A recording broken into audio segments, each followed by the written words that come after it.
La Argentina, contrariamente a lo que se cree, a lo que nos han inculcado, a mí por lo menos, en la escuela primaria, no es un país, un canto a la fertilidad. La Argentina es un país de desiertos, de grandes desiertos. Es más, integra lo que se llama la diagonal árida sudamericana, de la cual desde Perú hacia abajo, salvo en pequeñas partes de bosque patagónico, abarca casi hasta el estrecho de Magallanes. Y es una zona donde llueve entre 300 y 200 milímetros al año. Eso la engloba como desierto. Y después hay algunos desiertos interiores. Quizá esa enseñanza de la tierra fértil nos venga de la sublimación de la pampa húmeda, ¿no es cierto? Pero la pampa húmeda es un quinto de la Argentina, fundamentalmente parte de San Luis, Santa Fe, Buenos Aires, casi todo Buenos Aires, y La Pampa. Y lo demás, las lluvias lo condicionan. De acá, cerca de Santa Rosa hacia el oeste, y empiezan los 400 milímetros. Y ahí ya es difícil tener una economía. Imagínense con los 200 milímetros o menos por año. Bueno, lo cierto es que las cuencas también se hacen presentes en la Pampa. Y en una cuenca yo les decía que todos los escurrimientos concurren a ella. Una cuenca es un sistema integrado por distintos elementos donde la alteración de un elemento, porque están interrelacionados, modifica, perjudica o beneficia a todos los demás, pero nunca los deja incólumes.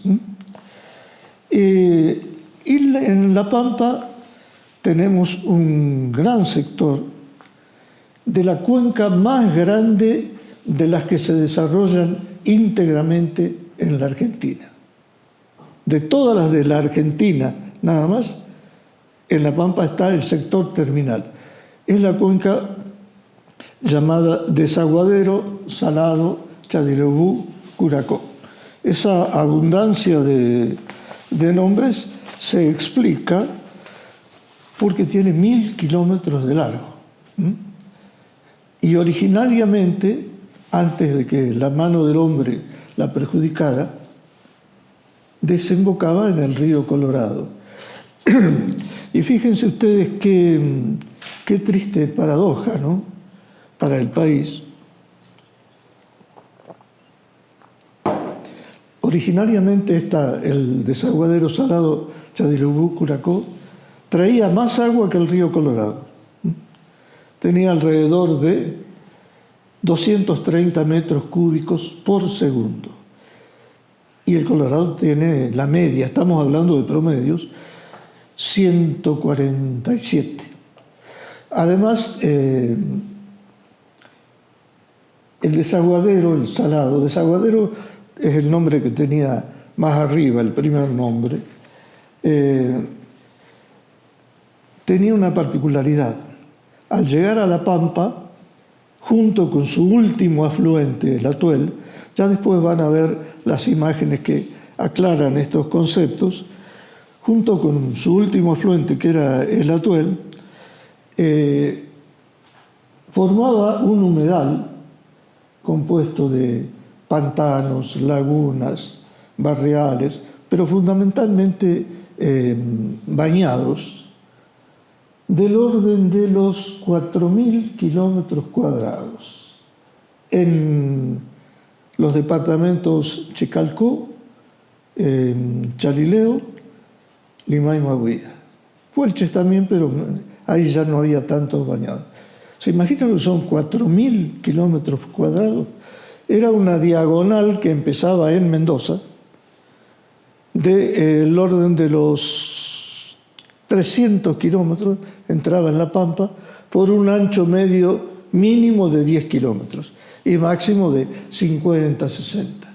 Eso era todo agua dulce y todo tierras aptas para cultivo por medio de la irrigación. Bueno, acá empieza lo triste, ¿no es cierto?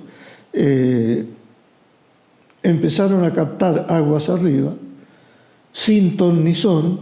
Acá intervinieron elementos políticos, físicos y económicos. Políticos, porque La Pampa era territorio, dependía de una gobernación de Buenos Aires que en general la ejercía algún amigote del presidente o de un ministro, aunque tenía condiciones para ser provincia. Pero bueno, esa es otra historia, como decía Kipling. Económicos, porque se empezaron a aprovechar primero los ríos cuyanos. Ustedes saben que la Argentina es un país que se desarrolló de norte a sur. Entonces los cuyanos empezaron a aprovechar sus ríos. ¿Y cuál fue el criterio? Y los de abajo que se arreglen. Entonces, le dije físicos también. Bueno, las condiciones que tenían los ríos, y especialmente el Atuel, eran muy especiales. El Atuel es un río que más o menos 60 kilómetros antes de entrar en La Pampa, tiene una crisis de pendiente. Es decir, ya no tiene pendiente suficiente como para encauzarse y ejercer una acción erosiva. Directamente se desparrama, por usar un término común. En realidad, desde el punto de vista de la ciencia y de la geografía, se dice que entra en una anastomosis, es decir, muchos canales que se ligan entre ellos, se juntan, con tres brazos principales, que eran el Atuel, el Butaló y el Arroyo de la Barda. Bueno, poco a poco fueron desapareciendo todos. De 1918 hasta ahora, ahora hace 50 años que desaparecieron todos. Prácticamente desertizaron la región, desde el punto de vista humano incluso, porque la gente se moría de hambre. Yo tengo una declaración de una señora tomada en Chicalco, donde dice: lo peor de todo era la sed, así. Y cuando uno se imagina lo que es no tener agua para beber. Además, eso trajo epidemias y demás. Puedo mencionar un hecho concomitante. En Paso de los Algarrobos no había cementerio, como en casi todo el oeste. Y eso lo hizo él, el agente de policía Ramón Garay, que estaba ahí en el destacamento, el día que le llegó una madre con el hijo muerto en brazos y no sabían dónde enterrarlo. Esa conmovedora para mí historia tiene ese origen. Dicho sea de paso, Garay todavía vive, tiene 99 años creo, y maneja una camioneta. Es increíble verlo. Suele venir por acá. Bueno, entonces estábamos en que la acción humana es la que deterioró la hidrografía pampeana, no solo en la parte de ríos. Si ustedes echan un vistazo a los arroyos en mapas viejos, van a ver que hay una toponimia que indica cantidad de lugares con agua. Co, que es manantial, o Lelbún, que sería escorrentía, río. Bueno, al perderse esa agua que estaba a mayor altura, y vaya a saber a través de cómo se comunicaba con acá, y además con la gente que empezó a arar y talar el bosque, eso se apagó todo. Los únicos manantiales que quedaron en La Pampa son los de la meseta basáltica, que tienen otro origen. Y les aseguro que es algo conmovedor.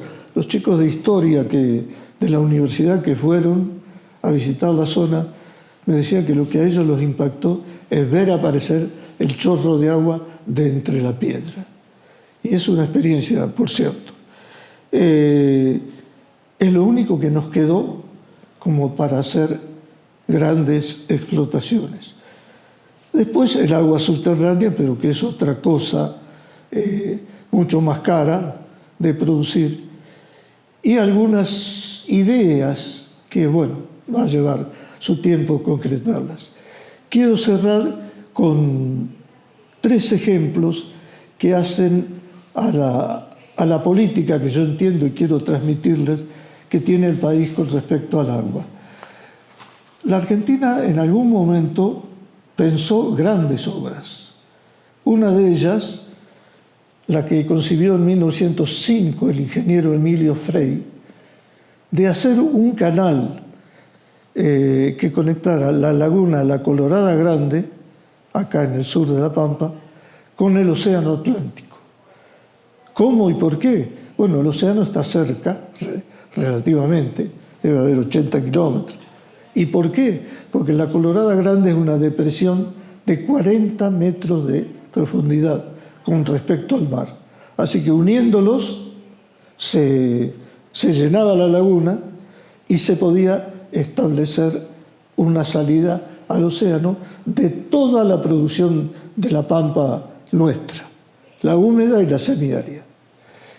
Otro fue que por 2 veces se pensó hacer del desaguadero salado Chadirebú un canal que trajera los productos de Cuyo hasta Bahía Blanca prácticamente, hasta un puerto. Y el tercero, que es mucho más reciente, tendrá 40 años, se hablaba de sacarle 40 o 50 metros cúbicos por segundo al Paraná, que es nada para ese río, y hacer un acueducto que sirviera a todos los pueblos del oeste de Buenos Aires y los del este de La Pampa, que hay problemas de agua no demasiado buena, contaminada y demás. Claro, ustedes van a decir, pero ¿y cómo hacer esos canales? Yo no sé, o tengo apenas una idea, pero si han ido a Francia, y ojalá que vayan alguna vez, se van a encontrar la sorpresa de que van en un tren en medio del campo o en un auto y de pronto se van a frotar los ojos y van a decir, habré tomado de más, porque adelante va un barco, y barcos de respetable porte. No, son los canales de los cuales los franceses, todos los países tienen, creo que menos España por su conformación física. Se dice en Europa que embarcando en Francia se puede llegar hasta Moscú por vía de los canales. Este proyecto último, perdón que no lo completé, el de alimentar los pueblos de La Pampa y Buenos Aires, tiene 40, 50 años y ya nadie más habla de él. Y sin embargo son posibles, son factibles y traerían enormes beneficios. Con esto agradezco y doy por cerrada la charla.